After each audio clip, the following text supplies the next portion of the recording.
DPD Jakarta gitu kan.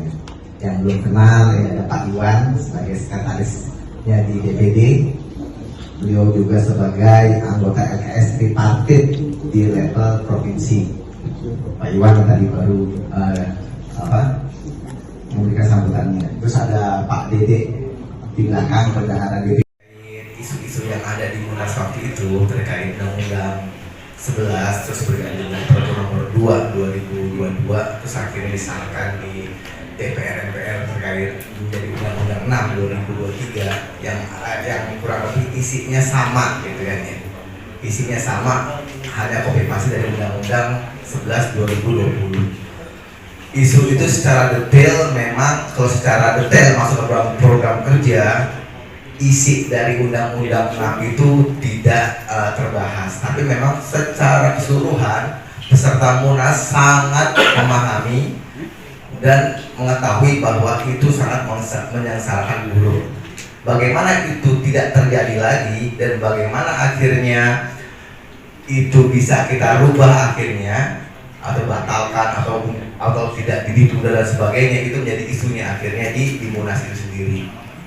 Nah, makanya itu kemarin langsung declare LEM sebagai di paripurna kalau tidak salah, declare bahwa LEM akan menjadi pelopor persatuan buruh akhirnya dalam rangka untuk terus melawan dan menolak Undang-Undang Omnibus Law yang saat ini menjadi Undang-Undang Nomor 6 Tahun 2023. Itu janjinya dari salah satu yang dibahas akhirnya.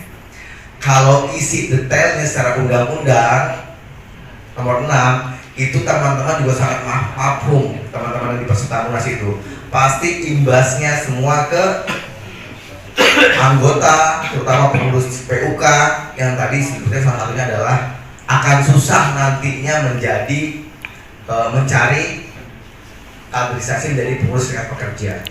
Cara gimana? Harus dihilangkan tuh Undang-Undang Nomor 6. Bagaimana caranya? Itu yang akhirnya kemarin deklarasinya adalah harus menjadi program kerjanya LEM menjadi pelopor persatuan buruh untuk terus menolak akhirnya Undang-Undang Nomor 6 Tahun 2023. Kurang lebih itu isi yang diangkat kemarin di Munas waktu itu.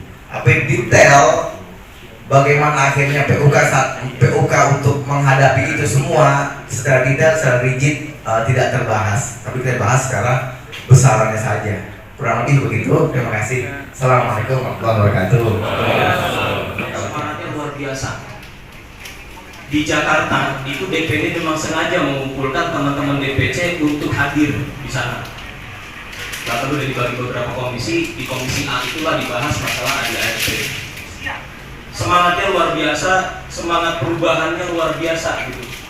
Karena memang kita sama-sama mengalami bahwa yang namanya ADART itu sepanjang perjalanan organisasi kita ternyata masih ada bolong-bolongnya gitu. Nah, karena masih ada bolong-bolongnya, kita berusaha tuh apapun yang terjadi di PUK, DPC dan perangkat di atasnya, pada saat terjadi sesuatu kita akan lihat nanti rujukannya di ADART ada atau tidak, cukup atau tidak, layak atau tidak. Nah, karena itu memang semangatnya luar biasa. Nah, memang yang harus dikasih gambaran adalah semangat yang luar biasa sebelum Munas. Akhirnya kita bawa ke Munas, dibagilah 3 komisi. Ini kalau pendapat pribadi yang saya rasakan, akhirnya memang agak anti klimaks. Beda ya, klimaks dengan anti klimaks. Jadi anti klimaks karena apa? Ternyata pada saat di sana waktunya benar-benar kurang untuk bahas ADART. ADART segitu banyak pasal yang diusulkan, segitu banyak yang dibahas, segitu banyak pertentangannya, kemudian pendapatnya banyak tercurah, tapi ternyata pada saat dibahas, kalau komisi B sama C udah kelar, komisi A belum kelar-kelar, udah ditambah waktu beberapa kali juga tetap nggak kelar. Ujung-ujungnya kondisinya biar disampaikan bahwa yang dibahas di komisi akhirnya cuma anggaran dasar. Anggaran rumah tangganya tidak di komisi dibahas, sehingga nggak terbuka lebar gitu untuk dibahas. Akhirnya dibahas di pleno, di rapat pleno, rapat paripurna. Di rapat paripurna itulah akhirnya yang namanya anggaran rumah tangga baru bisa diketahui. Dan akhirnya bisa kita bayangkan kalau di komisi diskusinya panjang lebar dan sebagainya, sehingga hasilnya mudah-mudahan cakep gitu ya. Tapi kalau di paripurna memang begitu Pak. Udah mau closing hari ini mau pulang di Malang, tiba-tiba disitulah dibahas paripurna untuk ART. Pimpinan sidang ngomong apa, kita tinggal setuju. Giliran ada yang interupsi, dibilang itu malah menghambat katanya. Ini kira-kira seperti itu kondisinya. Jadi memang yang kita sayangkan adalah kemarin dengan semangat yang luar biasa sebelum Munas, kita bahas ADART, usulan banyak. Mudah-mudahan ini bisa memperbaiki organisasi ke depan, tapi ternyata pada saat dibahas di sana waktunya benar-benar kurang, sehingga nggak klimaks gitu. Apa yang udah kita pikirkan, membayangkan apa yang udah terkonsep di DPD, akhirnya nggak banyak tercurahkan di sana. Tapi alhamdulillah paling tidak karena memang di timnya dari SC Pak ya sudah dibuat konsep segala macam, mudah-mudahan perbaikan harus tetap ada. Kira-kira seperti itu. Jadi kalau 2018 yang dimaksud anggota ada cuma pekerja buruh Indonesia terus pengurus organisasi selain PUK, sekarang kita perkuat Pak. Dengan pengalaman kita berorganisasi ada beberapa kejadian, akhirnya kita coba definisikan lagi bahwa yang dimaksud buruh Indonesia, pekerja Indonesia adalah yang aktif sebagai pekerja di perusahaan. Jadi kira-kira yang kalau bukan aktif di perusahaan memang akhirnya tidak didefinisikan sebagai anggota. Kemudian siapa lagi anggota? Ya perangkat DPC, DPD, dan DPP. Kemudian ini semua nanti akan diatur di anggaran rumah tangga. Kewajiban anggota di poin ketiga yang termasuk di item revisi adalah kalau kata-kata sebelumnya ada namanya uang pangkal, ada iuran bulanan, ada uang konsolidasi. Nah kemarin saat Munas disepakati uang pangkalnya dihilangkan. Uang pangkalnya hilang, tapi iuran bulanan dan uang konsolidasi tetap ada, dan ini nanti dijelaskan lagi di anggaran rumah tangga. Uang pangkal pernah ada yang bayar Pak?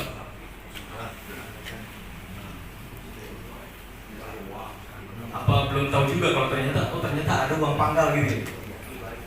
Jadi uang pangkal itu tetap ada, jadi kalau anggota baru masuk dia bayar. Itu setelah ke DPP, kalau salah gitu ya 2% ya, kalau nggak salah. Nah sekarang kemarin disepakati uang pangkal itu dihilangkan. Ada kemarin teman-teman DPC berbicara di sana itu pada saat rapat Munas bahwa jangankan bayar uang pangkal, sekarang bayar iuran aja ada yang nggak pakai bayar iuran, mereka berserikat gitu. Jadi pada saat kita di perusahaan misalkan ada beberapa PUK itu ternyata ada yang memang PUK-nya itu nggak narik iuran, sehingga akhirnya dibanding-bandingkan tuh. Wah kalau ke sini ke lab bayar, ke sono ada yang gratis gitu. Nah kan banding-bandingkan. Nah sampai sekarang kita terus terang saja iuran bulanan tetap ada, tapi mohon maaf uang pangkal kemarin disepakati untuk dihapus. Jadi berbicara uang pangkal mulai Munas kemarin udah gak ada lagi. Kemudian berkaitan sama ruang lingkup pasal 17. Kalau bapak-bapak lihat yang namanya ruang lingkup SPLM SP itu keanggotaan udah luar biasa Pak, udah apa aja diambil. Jadi nggak kita cuma berpatokan logam, elektronik, mesin, nggak cuma itu sekarang, luar biasa banyaknya. Dan udah segitu banyaknya yang luar biasa kemarin pada saat di ART 2018 ditambah lagi untuk 2023. Mungkin yang perlu saya sampaikan adalah kita yang dari DKI terkait di persidangan Munas kita relatif yang paling siap. Jadi problemnya adalah pada saat kita sudah mau jalan kencang, kita sudah membahas matang, orang lain itu banyak yang baru membuka di situ, sehingga kita tidak bisa lari cepat karena yang berondelin itu terlalu banyak. Itu pengalaman yang ada. Jadi kalau yang tadi disampaikan menjadi anti klimaks, problemnya di situ. Kalau DPD sudah menginisiasi Jakarta, kalau masalah pertemuan sehari full ya, dan sudah dibagi 2 hari ya, 2 hari, dan sudah dibagi semua komisinya sesuai dengan komisi yang di dalam Munas, sehingga kita sudah membahas dalam, dan masing-masing DPC ADART pun sudah membahas sebelumnya, sehingga pada saat membahas di DPD itu sudah mempertemukan semua arus pemikiran, arus bawah, arus kuat, gitu, semua sudah dari bahas. Cuman jadi anti klimaksnya tadi di DPP di sana ada satu DPC yang anggotanya mungkin kalah dengan satu PUK-nya di Jakarta Utara. Ada ya? Ya, jadi pada saat di sana memang sempat menjadi ganjalan, Pak, dia ngomongnya kencang tapi satu DPC anggotanya cuma di bawah 1.000, ada yang di bawah, ada yang di bawah anggotanya di bawah 200 kalau nggak salah satu DPC. Sehingga mereka ke situ juga kadang-kadang banyak menyampaikan bahwa itu tidak berdasarkan kajian dengan apa ya baru muncul di situ. Sehingga kadang-kadang gini ya, saya sebagai pimpinan sidang secara umum, saya datang ke ruangan itu sampai berapa kali ya karena mengingatkan gitu. Ternyata pada saat saya coba saya ingin membahasnya, ada satu masalah ditanya muter, jawab ke situ lagi gitu loh. Iya Pak. Itu jadi problemnya. Hampir kebuang waktu mungkin sampai 10 menit, 15 menit gitu, satu pasal nggak berubah ke situ lagi gitu loh. Itu karena apa? Ya mereka baru tahu ADRT di situ. Itu kira-kira seperti itu yang tergambar yang tadi kenapa menjadi anti lima. Terus yang tadi saya garis bawahi sedikit, mungkin dengan sangat besar ada kata-kata kalau menurut saya tidak enak ya. Ternyata organisasi itu kita kalau kita mendasarkan pada sebuah regulasi bisa jadi sepertinya tidak sah. Hampir sama saya dulu jadi pernah panitia pemilu yang pertama tahun 99. Itu kalau ditarik ke hukum itu sebenarnya nggak sah. Karena apa? Hasil pemilunya itu dikotak-katik pada saat di kecamatan. Ya, karena apa? Panitianya ternyata cara pengerjaannya kesalahannya itu rata-rata di atas 50%. Sehingga terpaksa dibuka, dijual lagi, lagi. Jadi angka yang dari PPS itu salah gitu. Nah, ini hampir sama ternyata bangsa Indonesia adalah bangsa yang masih belajar. Kalau kita melihat undang-undang Ciptaker yang disebut undang-undang apa itu ya? Ya paling nyebelin lah gitu ya. Itu kan kalau dibilang secara regulasi kan tidak sah. Karena apa? Pada saat diketok itu adalah tidak ada naskahnya. Kalau kita pada saat diketok itu sampai ditandatangani itu jeda. Kalau nggak salah 2 minggu atau 3 minggu saya baru tanda tangan. Jadi kita ternyata masih belajar dan kita berharap ke depan ya, yang paling memungkinkan bisa diperbaiki adalah di tingkat TOK karena itu tingkatnya paling simpel, paling gampang. Jadi harapan saya adalah sebelum bapak-bapak musnik maka konsultasikan dengan DPC dengan baik sehingga semua tahapan-tahapan secara benar pada saat diputuskan sesuai dengan kaidah-kaidahnya.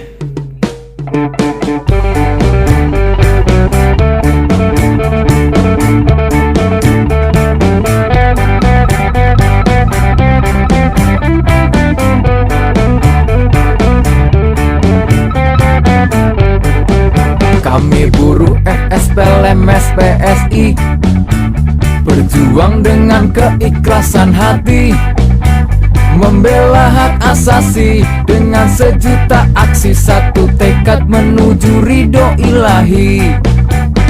Solid, kompeten dan bermoral, pasti mampu atasi aral. Unity, kompeten dan moralis, kami bukan buruh minimalis. FSPLM SPSI gentarkan musuh-musuh dengan sejuta aksi, membela para buruh. FSPLM SPSI gentarkan musuh-musuh dengan sejuta aksi, membela para buruh.